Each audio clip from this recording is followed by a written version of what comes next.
Are you curious about what makes a perfect cup of Japanese tea?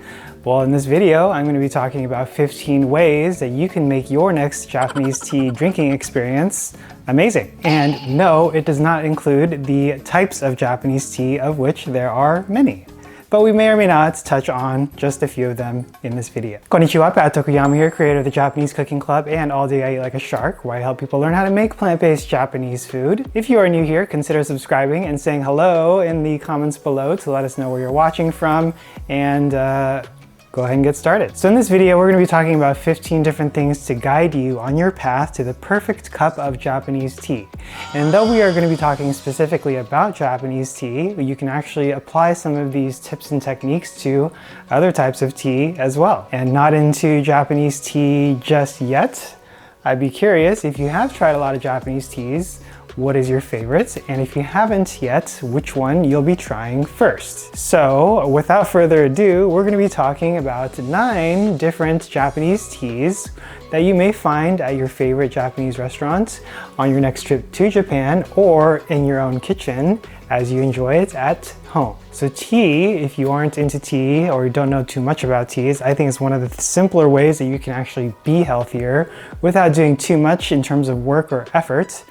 Instead of, for example, drinking soda, sweet soda that has been sweetened with sugar, or even diet soda which has been artificially sweetened, you can actually substitute that with something just as tasty and a little bit more healthy, because tea has a lot of antioxidants and other nutrients that are good for you as compared to the artificial ingredients and sugar that is common in soda and other beverages. So I admit, when I was younger, I used to drink a lot of soda, including regular soda that has been sweetened with sugar, as well as diet soda to be healthier. But I've since transitioned away from those types of drinks, and now I drink mostly tea, water, and carbonated water, which I've made with my soda stream. And one of the things that has helped me to do that is to become more aware of what kind of teas that there are that you can enjoy, as well as other types of beverages that have not been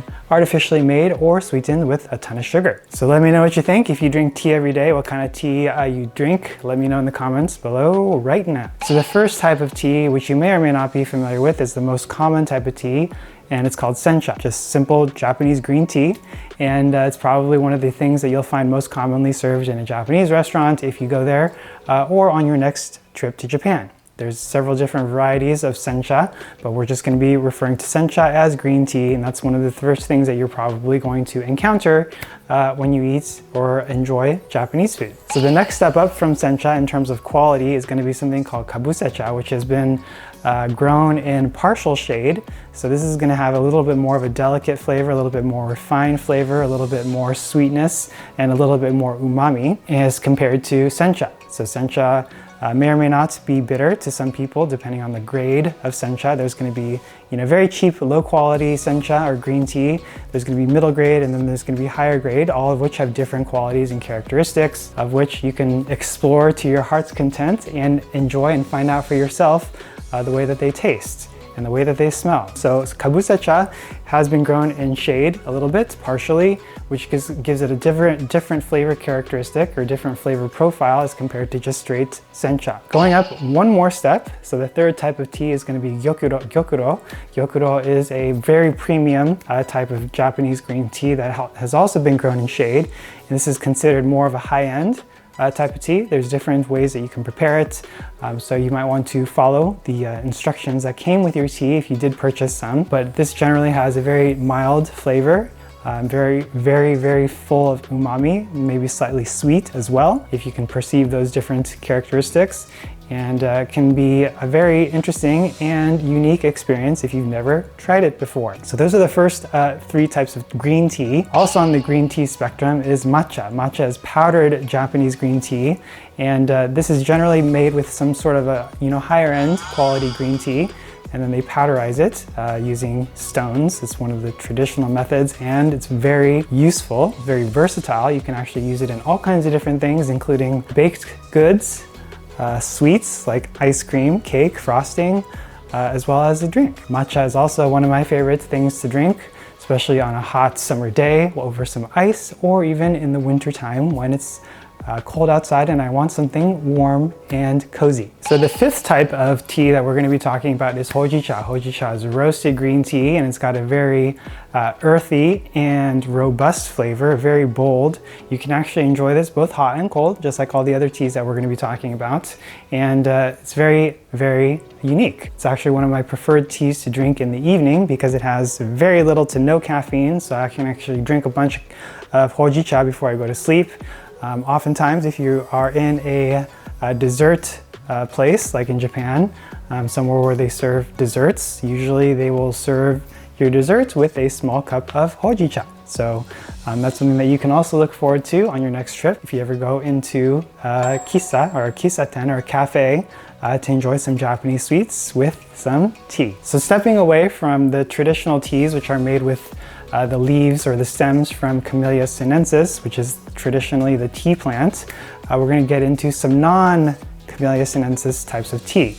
And you may be surprised. The first one is going to be mugicha. Mugicha is tea made from roasted barley. It's very, very earthy.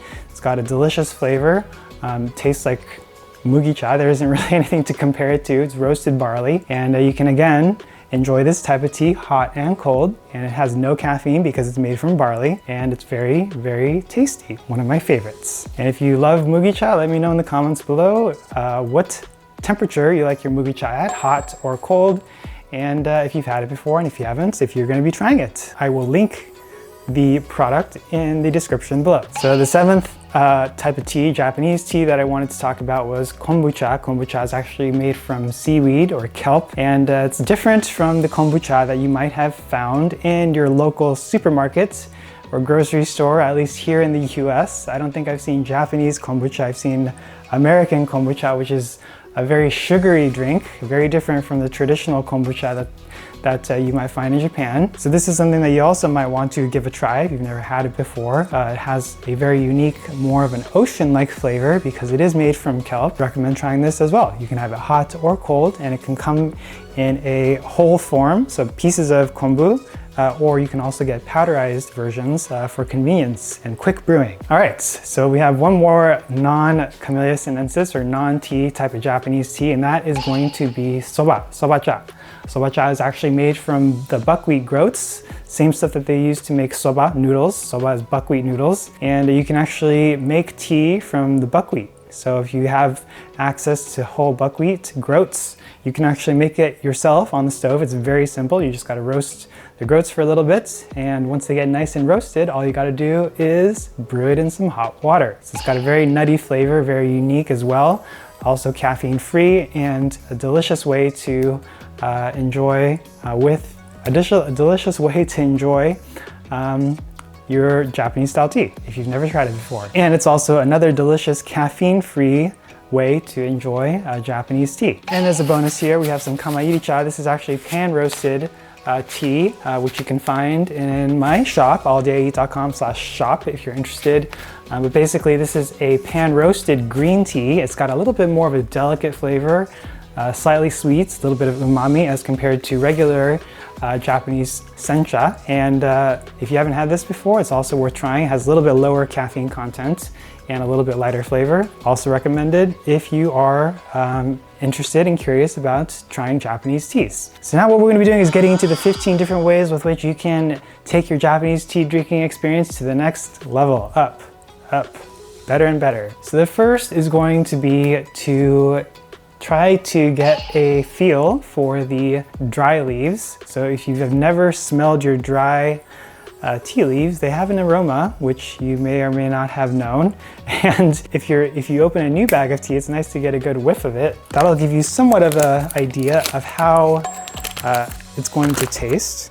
So this is Marriage Frères. This is a French tea, or it's actually from a French company that we got in our last trip to Paris, and it's I think this is Assam, so it's got a different flavor, aroma than Japanese tea, but it is worth smelling because that's one of the fun things about drinking tea is the ability to smell it both prior to brewing it and while it's brewing, and then also as you're drinking it. So the second thing that I wanted to share with you is to savor the flavor. So take your time sipping the tea. As soon as you brew the tea, make sure that you enjoy it.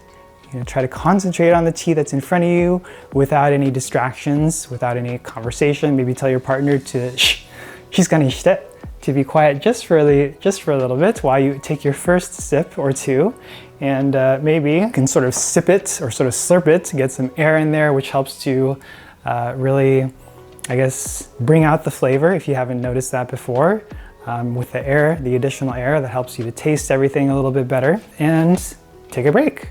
Do it again and enjoy, repeat, take another sip, see how it tastes, and notice how the flavor may change as it's once a very hot cup to one that's a little bit cooler, and maybe once it's cooled completely, maybe it has changed slightly in the flavor that you perceive. So the third thing to consider is the temperature. So there's two ways that you can enjoy tea, Japanese tea. One is going to be brewed hot, so with very hot water, as well as cold, so cold water, which is going to be similar to a cold brew. And if you're going to be doing a cold brew, you're going to have to do it overnight, but the result and flavor, the final flavor that's going to be in your cup from doing a cold brew is going to be a lot different from using the hot brew method, because the cold brew tends to make for a more milder cup, one that's a little bit less acidic and more smooth, maybe. I don't know if that's the right word, but smooth. I think if you guys have had cold brew tea, cold brew coffee, you guys know what I'm talking about. It's a little bit more gentle, a little bit more mild, and a little bit more pleasant, especially during hot weather. So that was the third thing. So the fourth thing is to think about the type of food that you're going to be serving it with. So like I said, in Japan, when I'm visiting Japan, one of my favorite things to enjoy while I'm there is the tea, especially in the restaurants, that they serve you while you're eating. And then depending on where you're at, maybe you'll get a second type of tea after you're done eating. And both of those usually tend to complement whatever it is, the food that you're eating, pretty well. So in general, like when I'm eating maybe lunch, I'll probably have something like green tea because it has caffeine, and maybe it's like something that I want to pick me up a little bit when I'm feeling a little bit more tired midday from my coffee, which has worn off or started to wear off. And then also during dinner time, I'll probably have something like hojicha or non-caffeinated tea, maybe like mugi cha or the soba cha or the kombucha. So those are some options for you to consider. The fifth thing to consider is going to be how it's served. So you may have heard of chado, sado, which is like the way of tea, the Japanese way of tea, which is similar to bushido or judo, the way of the warrior, or the way of judo, like the martial arts. So chado or sado is the way of tea, Japanese style. So if you've ever been to traditional Japanese tea ceremony, they are very deliberate in the way that they prepare the tea, the way that they serve the tea, the technique, the presentation, the types of sweets that you'll get. Is all very formal, and it's something that has been done for many, many years. And that's something that if you haven't experienced, maybe that's something that you can try and when you next visit Japan. So the sixth thing we kind of touched on, and that is to be present and to savor the flavor, the experience, the aroma, everything that is in front of you. So it's easy to get distracted these days with many things, maybe your kids, maybe your spouse, maybe your friends, maybe the food, maybe the TV, maybe you're listening to a podcast, whatever it is, try to be present and, take a moment to enjoy what's in front of you in your cup and pay attention to nothing else. You might be surprised. And then the seventh thing here, which you probably were not expecting, but I'm gonna do it anyway, is to wear a blindfold. Maybe you wanna try something new, something that you've never done before, but if you have a blindfold on, obviously you can't see. I can't really see anything right now. And if you have this on, it's gonna change the way that you perceive what is around you and also what you consume. So you can't see anything or you can't hear anything. Maybe you can hear stuff, maybe you can smell stuff, but your senses, your brain is gonna adjust and it's gonna make your other senses, which are still active and receiving information from the environment, and make them more perceptive. So maybe you will be able to enjoy your tea in a different light with your blindfold on. So let me know what you think about those first 7 tips. Now what we're going to be talking about is 8 mistakes that you want to avoid on your next tea adventure when you're making Japanese tea. So the first three are gonna have to do with technique. And you may or may not know this, but temperature is the first thing that we're gonna be talking about, and that has a very large effect on the resulting tea flavor in your cup. So very hot water is gonna extract the flavor and all the goodies from the tea leaves much quicker than a cooler water or cold water will. That's why when you make a cold brew, you have to do it for a long period of time, overnight generally, as compared to a hot brewed tea with which you can brew maybe, I don't know, 20 to 30 seconds before pouring, depending on the type of tea that you're using. So try to follow whatever directions are gonna be on the package that came with your tea. Generally, you don't wanna use a boiling hot water, but somewhere close to that, depending on the type of tea that you're using, or something a little bit under boiling if you're gonna be using something more high grade tea or high quality tea, like a premium gyokuro, for example, or a kabusecha or high grade sencha, with which you can brew very quickly and at a lower temperature, depending on the type. And if it's too cold, it's not gonna extract properly or completely, and your flavor is gonna be somewhat mild or muted, not as flavorful as it should be, essentially. Second thing has to do with time. So depending on the type of tea that you're using, some tea leaves are larger than others. Some types of tea may have other things in there like sticks or stems, also known as kukicha in Japanese, which is it's a tea made from stems, or powdered tea like matcha. So matcha is powderized tea, right? So as soon as you add water to it, you would be able to drink it, but you want to aerate it first with the chasen or the whisk, the bamboo whisk. But there's something that has, larger pieces of tea which have not been chopped. It's going to take a little bit longer to brew as compared to something that has chopped leaves, because there's more surface area, goodies to get out of the tea leaves and into your water to complete the infusion. That's what I wanted to say. So now you know temperature and time are key when making your perfect cup of Japanese tea. Third thing has to do with the technique. So when you drop your tea leaves in here, you don't want to use too much and you don't want to use too little. If you end up using too little, maybe you're going to dilute the flavor, and if you use too much, then you're going to make it too concentrated. So generally you don't want to stir your tea up too much or disturb it. And then also at the same time, you don't want to rebrew your tea leaves multiple times. I know some tea packages or brands will say that you can brew your tea many times. But the truth is, you can really only brew it maybe 2 or 3 times before there really isn't that much flavor left. It just doesn't taste as good as it should. The fourth thing has to do with the water that you're using. So I have a reverse osmosis water faucet here. If you don't have one of those, try to use filtered water. And if you don't have that either, then I guess you could use tap water, but the tap water generally has things added to it, which is going to affect the end flavor in your cup. So if you really wanted to have tea that tastes like it would as if you were in Japan, you could fly to Japan and experience it there, but try to use, at least filtered water, reverse osmosis if you can, so that your tea isn't really compromised in flavor from using the stuff or the gunk that is in tap water. So the fifth thing to consider is using a quality tea. As the saying goes, you get what you pay for. So if you don't spend on your tea, it's not going to taste as good as something that you spent a little bit more on your tea.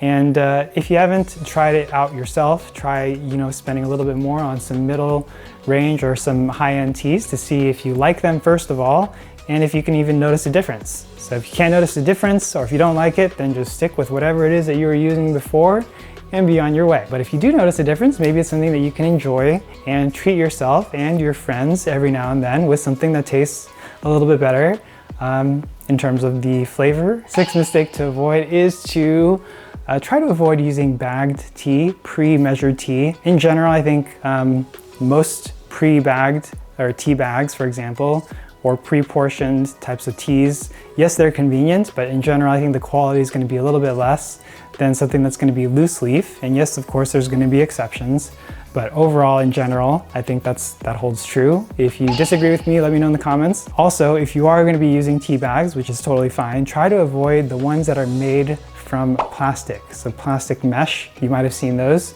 It's like a non-paper material, but the reason being is because it's made of plastic and because it's a mesh, there has to be some sort of a process or a machine to cut those little holes into the plastic to make it a mesh.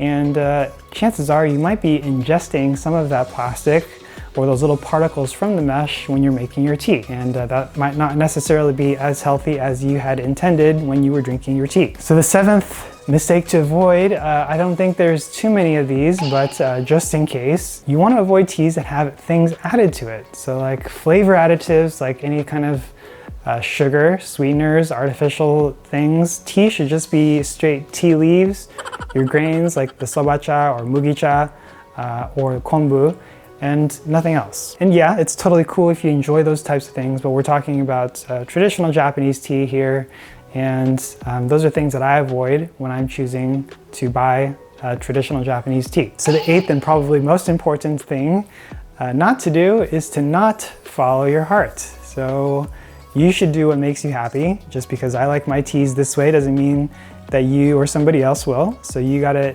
figure out for yourself what it is that you enjoy and do what makes you happy. Try new things, find your own way, find the things that you enjoy the way you like to enjoy them. And if you don't know what that is just yet, perhaps you can use this video and or the blog post, if you prefer to read it in writing, as a guide or starting point to help you on your way to the perfect cup of Japanese tea. So if you want to learn more about some of the tools that I use for making tea, make sure to check out the link in the description where there's another video which I talk about some of the tools that I use for making tea at home, with which you might find interesting. So I'm curious, did any of these 8 mistakes or 7 tips for making your perfect cup of Japanese tea surprise you?